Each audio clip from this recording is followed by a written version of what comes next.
guys and gals, Never here from Drake Queen Gaming, and Seven Mountains Word of the Gaming Dragon. Today I'm coming back at you with a Let's Play episode of Beasts of the Thorns. Alright, y'all, let's go ahead and jump right back into it, shall we? Alarm chain, you were up, and let's go.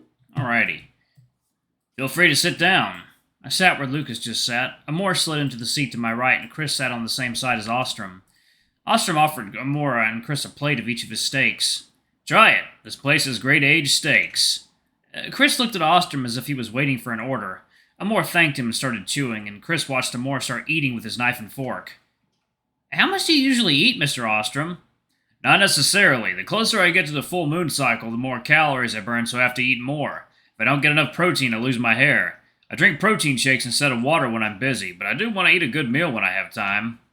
With that said, he picked up a 15-ounce steak with his fork and threw it into his mouth, swallowing it without taking more than a few bites. It's a good thing student council isn't busy today, or I'd be chewing on jerky in the office again. Mr. Ostrom seems to have a lot of jobs. It's not much, just the student union is a bit busy, and Wild Hunt is a seasonal schedule, and this is the off season. As for the Crux and the Crescent, I just have to show up at a few big events. If I were drinking something, I'd definitely spit it all out. Crux and the Crescent? Our second and third choices for the backup club? Senior, your range of operations is too wide, isn't it? Since I got a service processing system, most of the work has been automated. I've had to do some of the chores myself lately since the skunk magical creatures are having their big holiday. And the school administrators, as well as the vice president of the student council, have taken off for the holiday, but it's also a good time to get to know you newcomers who are getting a lot of attention.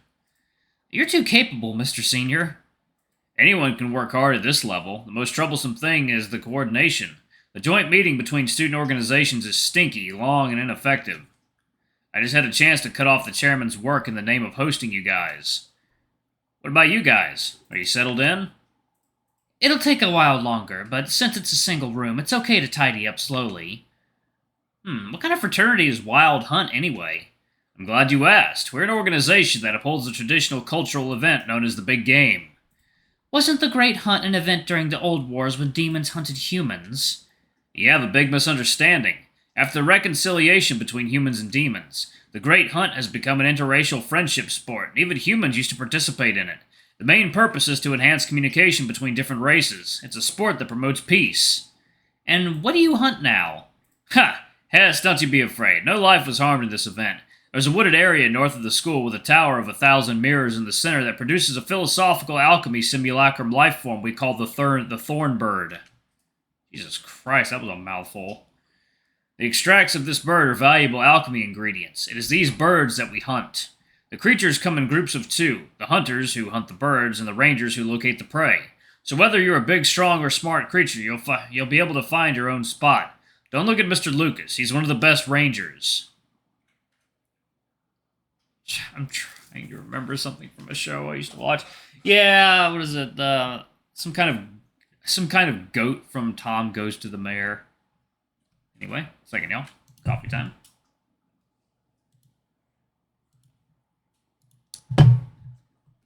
Alright. The creatures come in groups of two. Okay, the hunters who... Okay, I already did that. Okay. What? Wait, Lucas is a member of the Wild Hunt? At one point, Lucas was my partner, but after college he got into grad school and traditionally dropped out of the fraternity. But he's still our permanent honorary member. Huh? I'm seeing the whole picture more and more clearly. Lucas is one of the Wild Hunt's most prominent members. There's no reason for him to be so repulsed by the Wild Hunt. So, are there any rules for fraternities? Not at all. Of course, the school rules and laws cannot be violated. We're not a strict class, and we're pretty easygoing, except for the big hunts in the spring and fall. We're not mandated to participate in any other activities. We have a fraternity base on campus, and we have weekly parties where we try to show up as little as possible. After all, it's all about socializing. Sounds like it's all good and no bad, huh? How come the fraternity isn't overcrowded? What are the requirements? Totally unconditional. No burden to join for free. He paused for a second. But just try not to get expelled. How can you get expelled? Breaking the law or school rules. It's a sure way to get expelled. Also, scandals involving bias discrimination will, and finally, too many failed hunts. You're just exaggerating, aren't you? Is hunting really that important? No exaggeration. The Great Hunt is a collaborative activity, and any demon that cooperates can easily hunt a thorn bird. However, Some magical creatures do not work well together, in conflict with whoever they are partnered with, which can lead to a fruitless hunt. If this happens too many times, it's a red light for social relations. We magical creatures value social bonds, and social failure equals total failure, and that has serious consequences. I suddenly realized why Lucas didn't recommend the Wild Hunt Brotherhood. The Brotherhood's influence in society is vast. Many prominent individuals come from this fraternity. However, being expelled from it is akin to being shunned by these societal elites. And we demons from human society are all individualistic. Individual freedom is better than compromise and cooperation. This characteristic is undoubtedly a disadvantage for demons. If you're an outsider and are still rejected by the elite of society, then you don't need to be part of it. But it is a different matter if one withdraws from the organization on one's own. There will not be any negative comments, so there are many people who withdraw from the organization after a few days. So I personally suggest that you give it a try. This way you can experience our cultural activities and avoid the risk of expulsion. Especially Chris. I'm sure you'll enjoy our fraternity. Please visit our fraternity house at least once. Ostrom seems to be particularly obsessed with Chris, and not just because he's a canine demon. Chris chews on the steak that Ostrom invited as a favor to him, and swallows the last bite of beef with a defeated look on his face. I'll check it out tomorrow afternoon. If I join the Wild Hunt Fraternity, can I join the other clubs?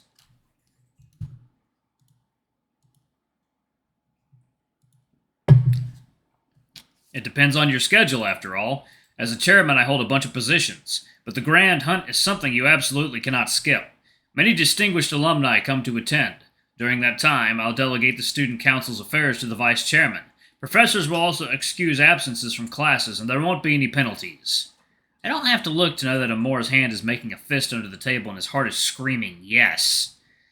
I'll call you then? Ooh, excuse me. I'm not sure I'll be able to squeeze in some time tomorrow afternoon, but anyway, I'll go ahead and pass along the address of the fraternity house. It's near the entrance to the woodland on the north side of the campus. Pull the doorbell and someone will help open it. Then Ostrom ordered beers for Chris and Amore and gave me a small order of alchemy tincture, which, when applied to my skin, will give me the same effect as being slightly drunk. Being treated like this, I'm going to have to make a trip to the fraternity tomorrow anyway. When the meal was over, he pulled a small carton out of his pocket and offered Chris and Amore one.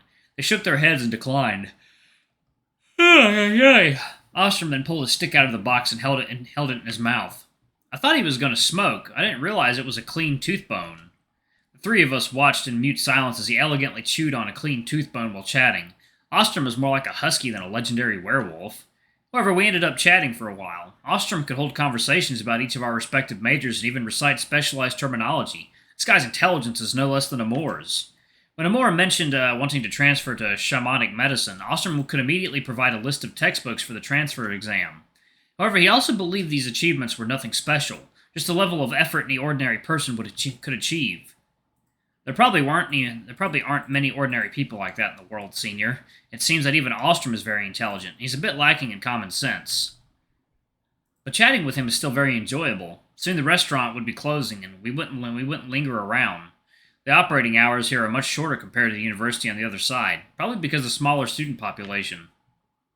We parted at the entrance to the dining hall, and although Ostrom is also a canine demon, as student council president, he has a dedicated dormitory and doesn't need to share it with us. After seeing Ostrom off, Chris is still hung up on that steak. I am so easily bought by food. You know how much that steak costs, don't you? It's just a visit anyway, it won't hurt. Ostrom's attitude convinced me that there was something about the fraternity house that I couldn't refuse to join.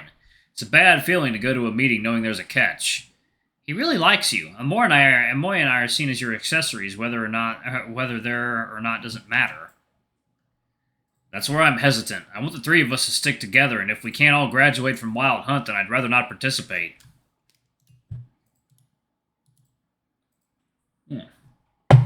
Second, y'all, let me crack this open. There we go.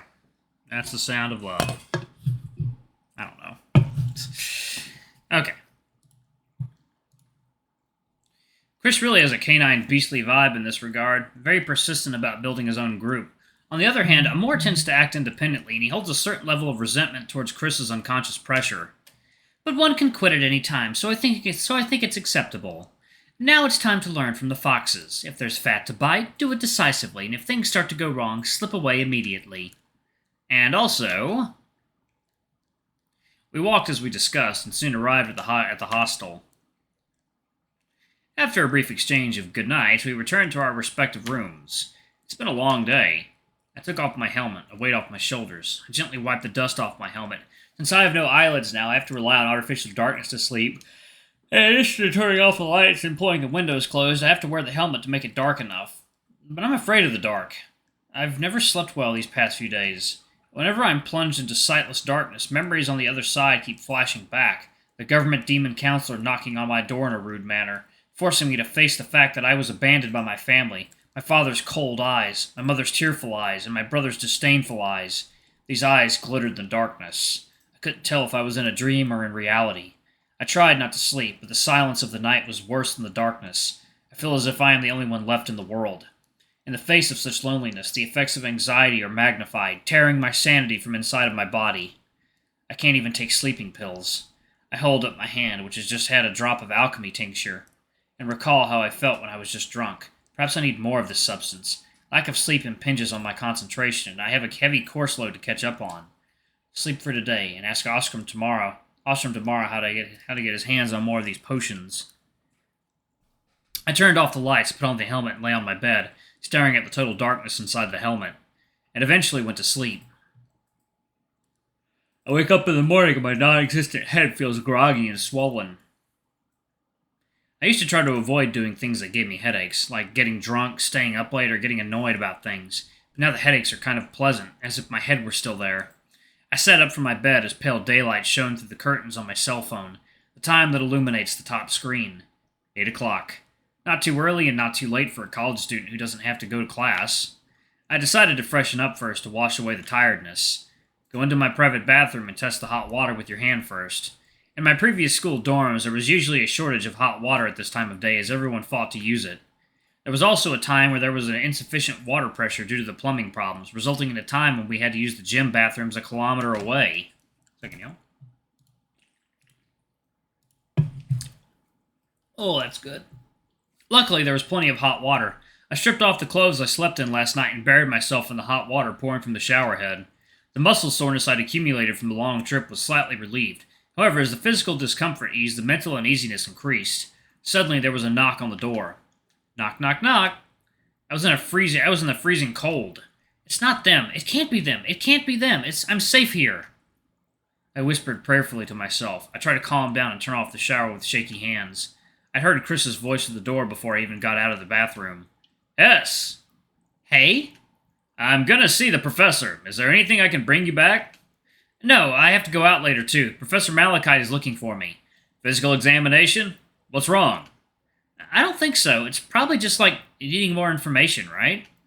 Chris muttered an indistinct complaint unsatisfactorily. Try not to let her take up too much of your time, okay? You're not obligated to help. Anyway, I have to go. Take care of yourself, and I'll see you at noon. After I said goodbye to him, I realized I was naked. There was still a coolness to the morning air. I dried myself off, put on more modest clothes, and prepared to head to Malachite's research lab. I tried to text Amor to accompany me, but he didn't respond and seemed to be sleeping. He stays up late a lot, so he usually doesn't wake up at 8, but one has to try. The campus is still slightly misty, probably because of the mountains. It was still warm in the sunlight, but shivering in the shade, and when I arrived at the administration building, I found it already crowded, but more than anything, there was an air of tension. Actually, I'm going to pause it right there. Thank you all so much for watching. Don't forget to like, comment, subscribe, ring that notification bell, and check out our Patreon if you can. It always helps. Before I go, I'm going to give a quick shout out to our lovely bronze tier patrons. Thank you all for all I do for the channel. We greatly appreciate your support. Thank you to our silver tier patron, Cade Silver, and thank you going above and beyond. It's greatly appreciated. Thanks to our 2 gold tier patrons, Zeke and Toby. Y'all are awesome. We love you. Thank you for subbing to Ultimate Tier. Anyway, if y'all want to get your names in the credits, get access to all of our not safe for work contents as little as $5. Alrighty, I love you all. I'll see you all in the next video. Bye-bye.